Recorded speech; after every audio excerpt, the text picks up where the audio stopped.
Assalamualaikum warahmatullahi wabarakatuh. Alhamdulillahirrabbilalamin.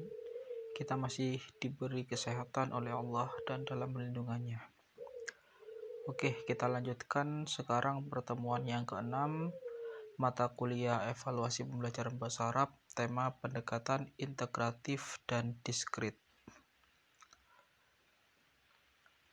Pendekatan integratif dalam pembelajaran bahasa Arab. Jadi apa yang dimaksud dengan pendekatan integratif dalam pembelajaran bahasa Arab? Sebelum kita membahas lebih dalam, marilah kita tahu dulu definisi dari integratif itu sendiri. Lah, integratif atau pendekatan integratif adalah rancangan kebijaksanaan pengajaran bahasa dengan menyajikan bahan-bahan pelajaran secara terpadu, yaitu dengan menyatukan, menghubungkan, atau mengaitkan bahan pelajaran sehingga tidak ada yang berdiri sendiri atau terpisah-pisah.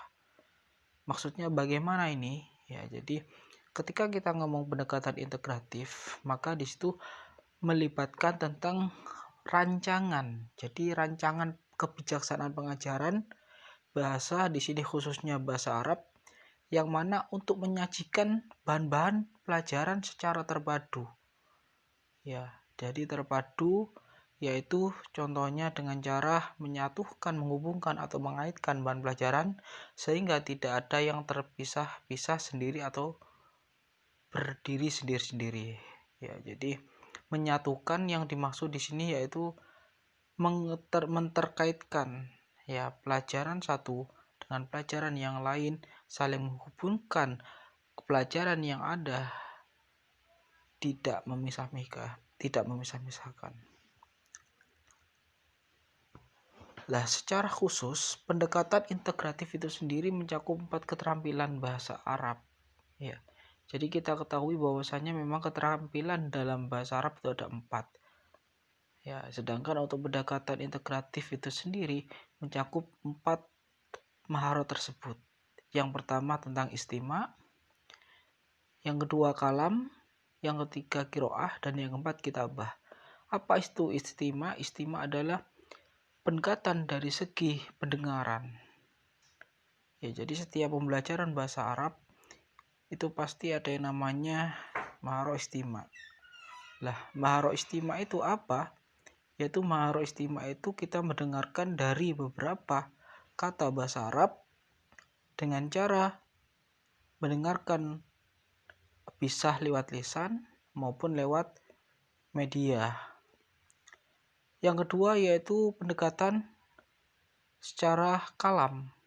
Jadi bagaimana dengan cara omongan, pengucapan.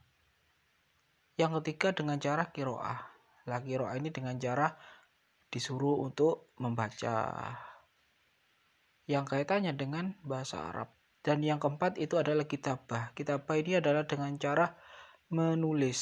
Jadi menulis apa-apa yang telah diajarkan dari 4 mahro itu. Lah, ketika seperti itu maka kita akan tahu ya bagaimana dia menulis, benar apa tidaknya, maka akan tahu. Maka dari itu bagaimana pendekatan integratif itu sangat keterkaitan dengan 4 ini, ya mencakup ini.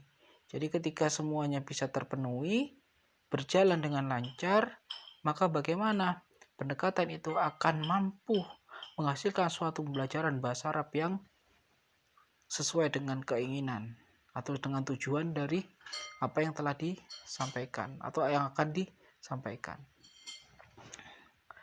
Sedangkan pendekatan integratif itu sendiri terbagi menjadi 2 macam. Yang pertama, integratif internal. Jadi ketika kita ngomong internal berarti itu dari dalam. Nah, maksudnya bagaimana? Keterkaitan yang terjadi antar bahan pelajaran itu sendiri, misalnya pada waktu pelajaran bahasa dengan fokus menulis, kita bisa mengaitkan dengan membaca dan mendengarkan juga. Jadi ketika seorang melakukan pengajaran dengan menggunakan semisal pada memfokuskan pada menulis, maka bisa dikaitkan dengan membaca. Kenapa? Karena ketika menulis biasanya orang itu membaca dulu dan mendengarkan. Maka dengan cara menulis, membaca, dan mendengarkan itu bisa saling dikaitkan. Contohnya, seorang menulis kalimat dalam bahasa Arab, semisal doroba. Doroba itu bagaimana tulisannya, bentuknya, itu dengan cara membaca. Atau bisa juga dengan mendengarkan juga. Lah, maka dari itu bagaimana? Itu semuanya saling keterkaitan. Jadi yang dimaksud internal ini adalah mengaitkan antara menulis, membaca dengan mendengarkan. Jadi sama-sama digunakan. Yang kedua yaitu dari integratif eksternal. Dari integratif eksternal dalam artian bagaimana pendekatan ini dari luar. X dari luar. Keterkaitan antara bidang studi yang satu dengan bidang studi yang lain misalnya.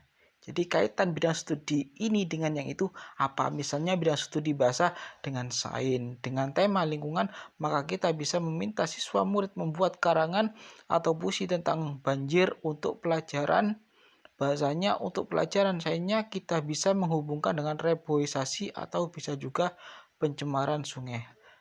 Maksudnya bagaimana? Jadi pelajaran satu itu nanti dikaitkan dengan sains. Contohnya yaitu yang di sini seorang siswa diminta untuk membuat karangan atau puisi tentang banjir. Lah kemudian bagaimana dikaitkan dengan ilmu sainsnya? Maka kita bisa menghubungkan dengan cara bagaimana? Yaitu tadi reboisasi. Ya, jadi pembaruan dan juga atau bisa dengan pencemaran sungai. Sedangkan karakteristik pendekatan integratif yang pertama di sini ada berpusat pada anak. Jadi karakteristik pendekatan integratif, kenapa kok berpusat pada anak? Karena di sini adalah tentang bagaimana cara pembelajaran itu, pendekatan itu bisa tercapai. Otomatis pendekatan itu dilakukan berpusat pada anak. Karena pembelajaran bahasa Arab itu otomatis kan mengajari siswa, maka dari itu pusatnya itu kepada anak atau bisa disebut dengan student centers. Yang kedua memberi pengalaman langsung pada anak. Jadi anak itu diberi pengalaman bahwasanya ini penting begini, diceritai pengalaman yang ada. Yang ketiga yaitu pemisahan antara bidang studi tidak begitu jelas. Maksudnya bagaimana dipisah-pisah bidang studi yang mana tidak jelas.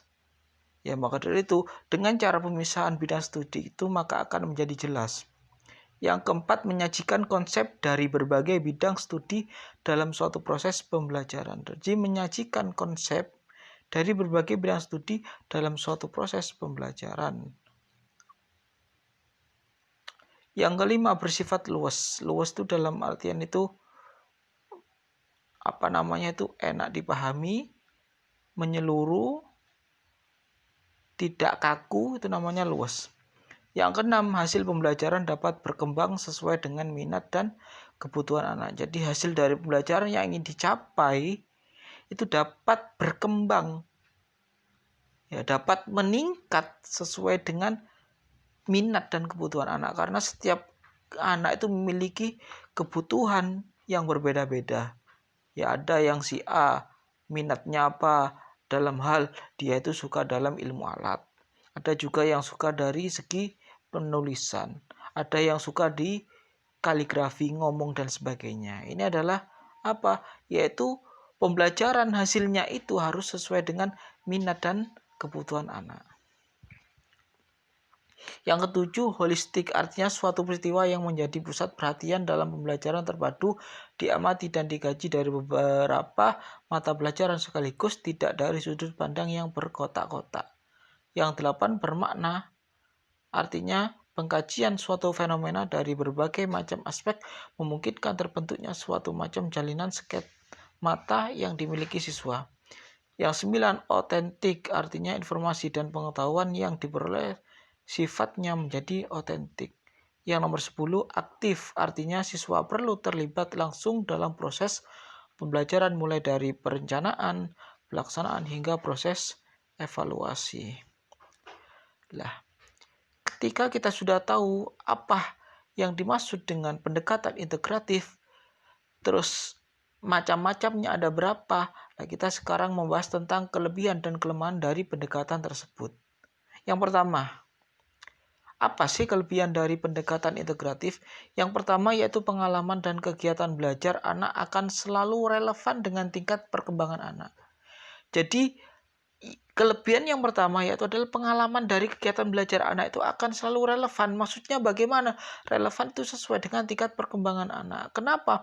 Karena dengan pendekatan ini adalah itu akan mempermudah kegiatan belajar itu, yang mana anak itu akan menjadi semakin berkembang. Yang jelas bagaimana? Yaitu kegiatan belajar itu adalah relevan. Ya, jadi relevan dalam artian itu sesuai dengan keinginan dan minat dari anak-anak. Yang kedua, kegiatan yang dipilih sesuai dengan dan bertolak pada minat dan kebutuhan anak. Jadi kegiatan yang dipilih itu bagaimana? Yaitu sesuai dengan dan bertolak pada minat dan kebutuhan anak. Otomatis bagaimana? Yaitu sesuai dengan keinginan. Ya, paling itu mudahnya itu pemahamannya itu yaitu yaitu disukai sesuai dengan keinginan dan bisa bertolak dari kebutuhannya. Yang ketiga, seluruh kegiatan belajar lebih bermakna bagi anak sehingga hasil belajar akan dapat bertahan lebih lama. Jadi seluruh kegiatan belajar itu lebih bermakna bagi anak. Sehingga bagaimana hasil belajar akan dapat bertahan lebih lama. Jadi ketika kegiatan belajar itu bermakna, terkesan kepada anak-anak, maka anak-anak itu akan lebih lama untuk memahami, akan lebih lama anak itu untuk memahami, dalam artian itu pemahaman yang ada itu tidak akan mudah hilang. Yang kelima, pembelajaran terpadu menumbuh kembangkan keterampilan berpikir anak. Jadi pembelajaran yang terpadu itu bisa yaitu menumbuhkan perkembangan keterampilan berpikir anak. Jadi anak itu lebih dewasa, pemikirannya itu lebih luas, lebih lebih tinggi. Intinya lebih luas lah. Ya, berkembang. Ya, karena keterampilan anak itu macam-macam. Apalagi dalam bahasa Arab itu ada 4 tadi, ada istima', ada kalam, ada qiraah, ada kitabah. Lah, dan yang kelima yaitu masih banyak. Ya, sebenarnya ini kelebihannya masih banyak, tapi tidak saya sebutkan secara keseluruhan karena waktu mungkin tidak tutup. Yang selanjutnya yaitu kelemahan. Ya. Jadi kelemahannya pada aspek evaluasi. Guru dituntut untuk mengevaluasi tidak hanya pada hasil tetapi juga pada prosesnya. Ya, jadi kelemahan dari pendekatan integratif itu sendiri yang pertama itu pada aspek evaluasi. Jadi guru dituntut untuk mengevaluasi tidak hanya pada hasil tetapi juga pada prosesnya. Jadi guru itu mengevaluasi khususnya dalam pembelajaran bahasa Arab bukan hanya dari hasilnya, tapi yaitu prosesnya itu harus dievaluasi juga. Karena hasil yang baik itu dihasilkan dari proses yang baik pula. Cara gampangane iku bagaimana prosesnya apik, hasilnya pasti bagus. Lek prosesnya elek, maka bagaimana hasilnya pun akan tidak baik. Yang kedua dilihat dari aspek guru. Model ini menuntut tersedianya peran guru yang memiliki pengetahuan dan wawasan yang luas, kreativitas tinggi, keterampilan metodologik yang handal, kepercayaan diri dan etos akademik yang tinggi, dan berani untuk mengemas dan mengembangkan materi. Jadi di sini adalah kelemahan yang selanjutnya yaitu dilihat dari aspek guru. Ya, bagaimana guru itu bisa berperan, memiliki pengetahuan dan wawasan yang luas, kreatifnya tinggi, keterampilannya bagaimana, bisa dipercaya apa enggak, etos akademiknya yang bagaimana, berani untuk melangkah lebih jauh bagaimana. Nah, ini juga perlu. Jadi kelemahannya itu, kalau semisal dari aspek itu salah satu atau mungkin beberapa tidak bisa tidak dimiliki oleh seorang guru, maka disinilah letak kelemahan yang harus diperhatikan. Maka dari itu guru harus memiliki wawasan, harus memiliki kreativitas, harus memiliki keterampilan, dan harus memiliki inovasi dalam pembelajaran, khususnya dalam pembelajaran bahasa Arab. Yang ketiga, dilihat dari aspek siswa, pembelajaran terpadu termasuk memiliki peluang untuk pengembangan kreativitas akademik yang menuntut kemampuan belajar siswa yang relatif baik dalam aspek intelijensi maupun kreativitasnya. Jadi dilihat dari aspek siswa, ya. Jadi siswa itu memang menjadi subjek atau objek lah, ya, dari sebuah pembelajaran, khususnya pembelajaran bahasa Arab. Ya, apabila dari siswa tidak bisa mengembangkan kreativitas akademik, ya, yang mana kemampuan dari belajar siswa itu tidak baik atau relatif baik dalam aspek intelijensi maupun kreativitas. Maksudnya bagaimana? Siswa ini intinya sangat berperan aktif juga dalam sebuah pembelajaran. Kenapa? Karena dampaknya juga akan serius. Ya, jadi kenapa? Karena pengembangan kreativitas akademik seorang siswa itu juga penting. Yang mana itu nanti akan menuntut kemampuan belajar siswa untuk lebih baik. Ya. Jadi kalau semisal siswa kurang kreatif, maka bagaimana? Maka kemampuannya tetap biasa-biasa saja. Bisa jadi akan semakin menurun. Selanjutnya, penerapan pendekatan integratif dalam pembelajaran bahasa Arab. Salah satu bentuk penerapan pendekatan integratif dalam pembelajaran bahasa Arab yaitu menentukan metode yang sesuai untuk menunjang pendekatan tersebut. Jadi bagaimana? Yaitu untuk salah satu penerapan pendekatan integratif dalam pembelajaran bahasa Arab yaitu yang menentukan metode yang sesuai. Jadi ketika semisal pendekatan itu akan dipakai, maka kita harus menentukan atau harus mencari metode yang sesuai untuk menunjang pendekatan tersebut. Ya, jadi apa metode yang menunjang? Nah, nanti kita harus cari supaya pendekatan integratif ini berjalan sesuai dengan ketentuan, sesuai dengan keinginan. Sebagaimana kita ketahui bahwa pendekatan hanyalah seperangkat asumsi mengenai sebuah objek yang bersifat aksiomatik. Jadi pendekatan itu sebenarnya hanya asumsi tentang objek yang sifatnya aksiomatik. Ya, jadi cuma asumsi sebenarnya seperti itu. Ya. Sekarang yang selanjutnya yaitu pendekatan diskrit. Apa pendekatan diskrit itu? Diadaptasi dari bahasa Inggris discrete yang artinya terpisah atau tersendiri. Ya, kalau tadi itu adalah mengumpulkan, kalau integratif itu adalah mengumpulkan, jadi tidak bisa dipisah-pisah. Tapi kalau diskrit ini adalah pendekatan dengan cara memisah-misah. Menurut Euler, tes diskrit adalah suatu tes yang hanya menekankan satu aspek kebahasaan pada satu waktu. Tiap satu butir soal hanya dimaksudkan untuk mengukur satu aspek kebahasaan, misalnya fonologi, formologi, sintaksis, dan kosakata. Sedangkan menurut Brown dalam Nurgiantoro bahwa setiap subaspek kebahasaan dapat diajarkan dan diteskan secara terpilah dan mandiri terlepas dari konteks keseluruhan dan situasi pemakaian bahasa yang sesungguhnya. Intinya seperti ini kalau pendekatan diskrit itu dari sesuatu yang pendekatan itu dibagi-bagi. Tidak terpadu, tidak menyatu, tidak secara keseluruhan. Ya, jadi kalau diskrit dibagi-bagi, dipisah-pisah. Nah, semisal ini tadi yaitu dari aspek kebahasaannya dipisah. Ya, dari aspek itu dan yang lainnya ini. Contohnya misalnya fonologi, morfologi, sintaksis, dan kosakata. Ya.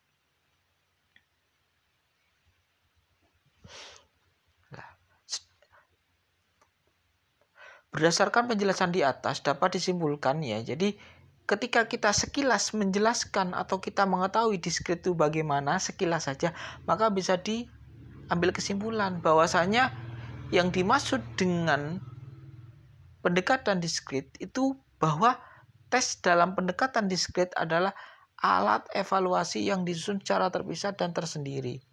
Dengan kata lain, cakupan materi yang akan diujikan melalui tes diskrit sudah dispesifikasikan. Intinya dipisah-pisah. Misalnya tata bahasanya bagaimana dalam bahasa Arab, bunyinya bagaimana, kosakata yang dipakai bagaimana yang tidak mempunyai hubungan dengan penggunaan bahasa nyata. Sebagaimana diketahui bahwa bahasa Arab memiliki aspek pengetahuan bahasa dan aspek keterampilan berbahasa, jadi aspek-aspek tersebut diujikan secara mandiri terpisah tanpa diintegrasikan, dipadukan dengan aspek lainnya. Jadi saya tekankan kembali bahwasanya kalau pendekatan diskrit itu terpisah-pisah dalam artian bagaimana, yaitu cakupan materi yang diujikan dipisah-pisah, dispesifikasikan. Contohnya tentang tata bahasanya bagaimana, bunyinya bagaimana, kosakatanya itu dipisah-pisah. Tidak langsung jadi satu seperti integratif.